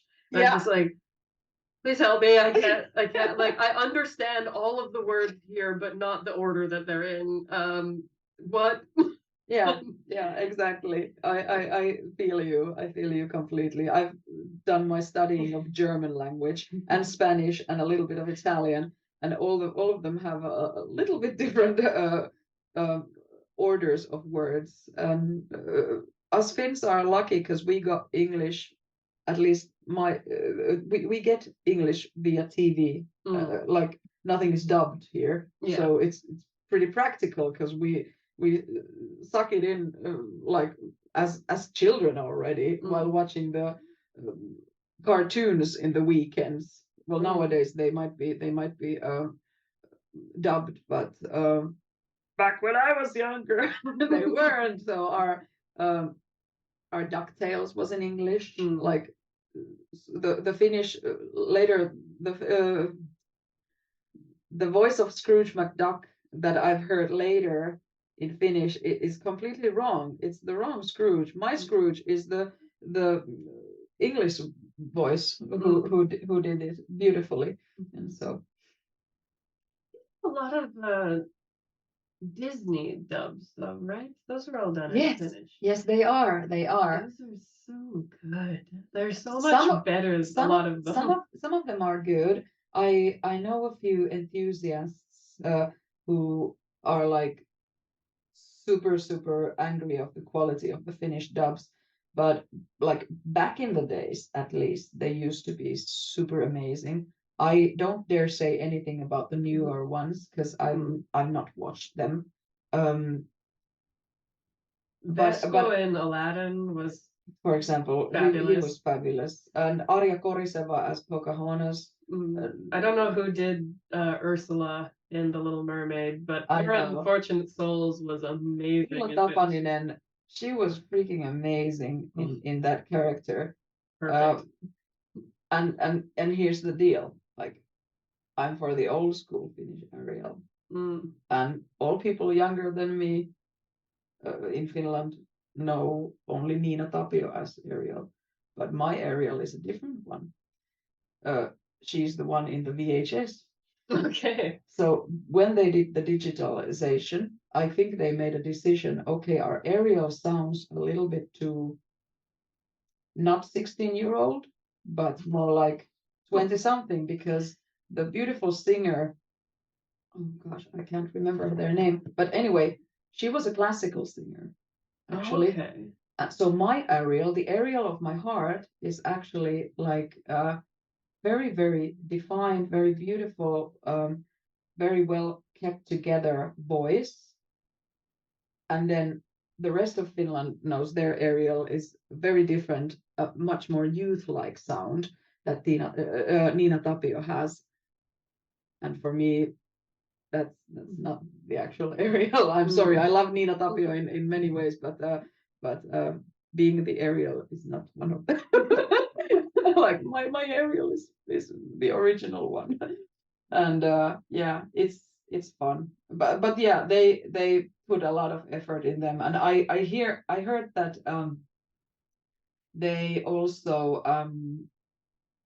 when writing the Finnish lyrics, they need to kind of like, of course, be mindful about in which position the characters' mouths are.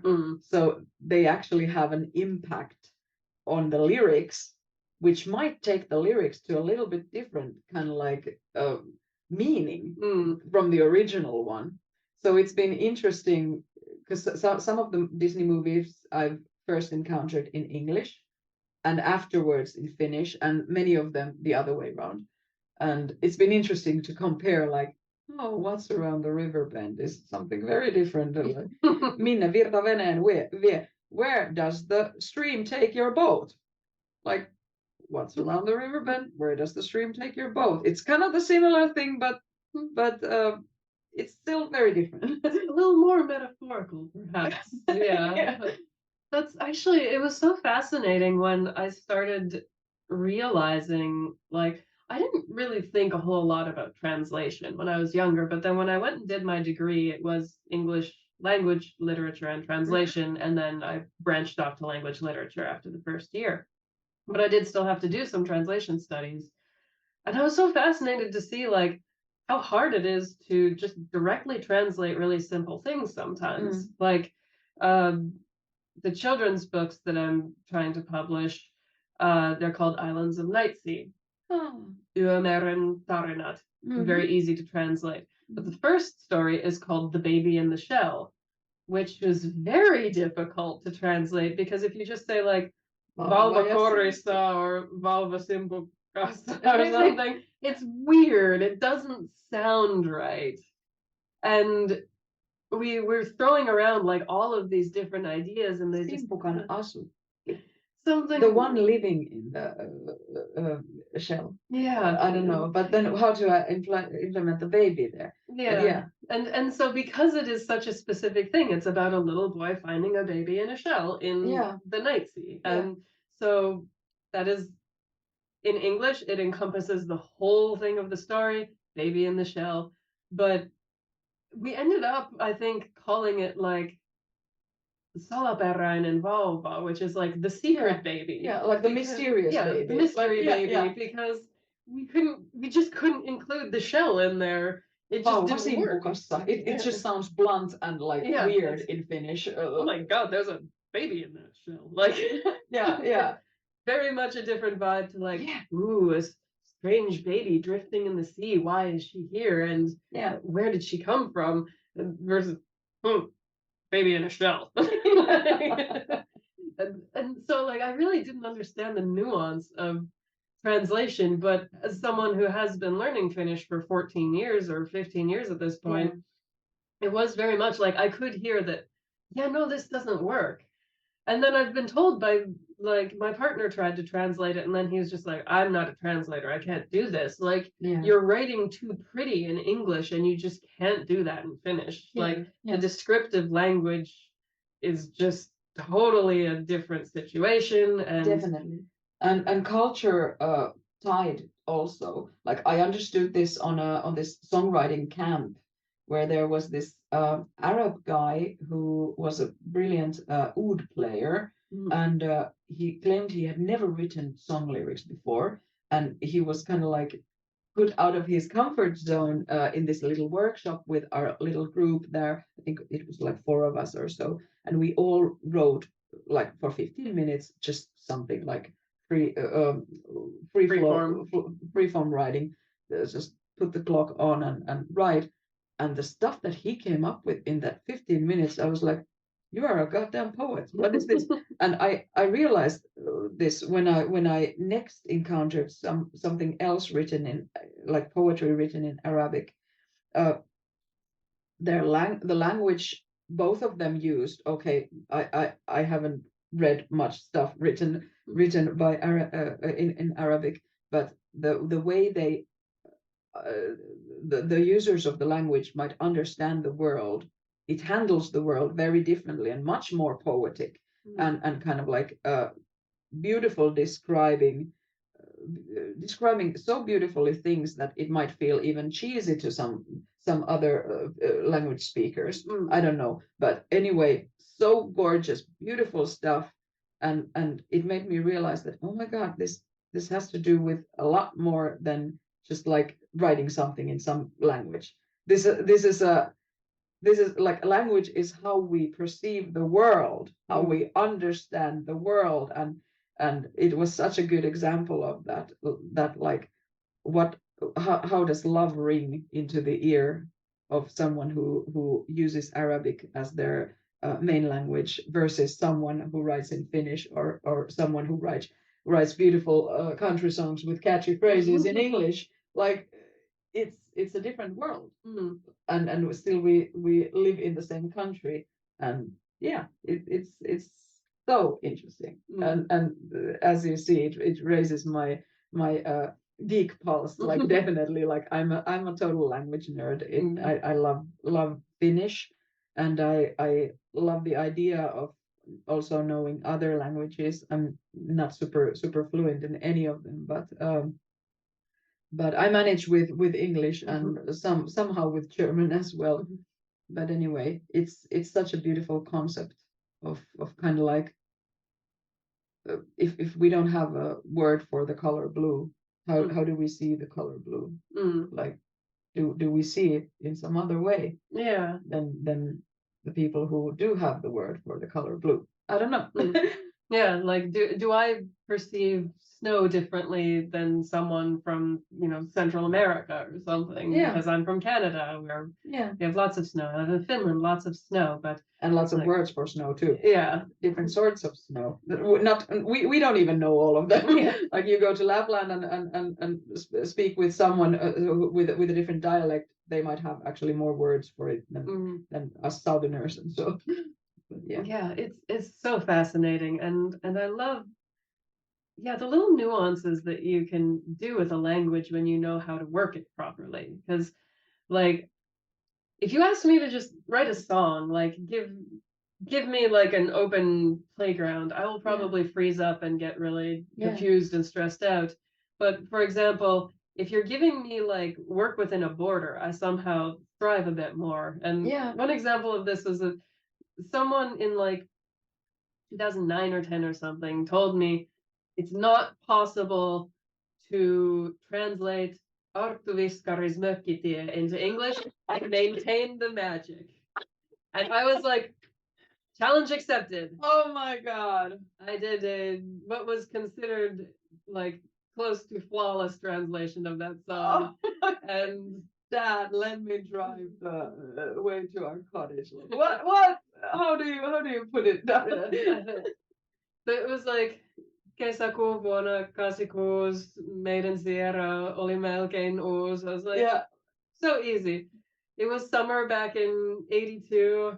Our Sierra was almost new. No problem. Wonderful. Oh my goodness. I don't know probably like how well it might have sounded, but I do know the guy who originally wrote the lyrics to Mökkitie thought it was very good. Oh, that's cool. So many greetings to Janne. Oh, do you know him also? Yeah. We went to high school together, or upper secondary school, as they say. How are we feeling? We've been going for quite a while. Yes, we have. It's been a lovely time. Time flies when we're having fun. Yeah. How long of an episode will it be? It's looking like 2 hours at this point. Maybe we can wrap this up now.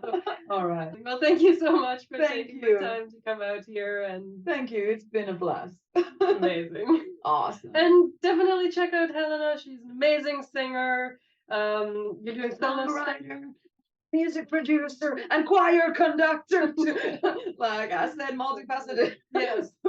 But yeah. You just recently did a solo album? I'm working on my solo album, but after like a couple of decades in metal bands, I've now started to release my own music. So I've got a couple of singles out, but there is an album coming later. I am working on it as we speak. Incredible. Definitely check her out. I'll drop her socials in the description down below. And thanks for watching. Awesome. Thank you. Bye bye. Stay geeky.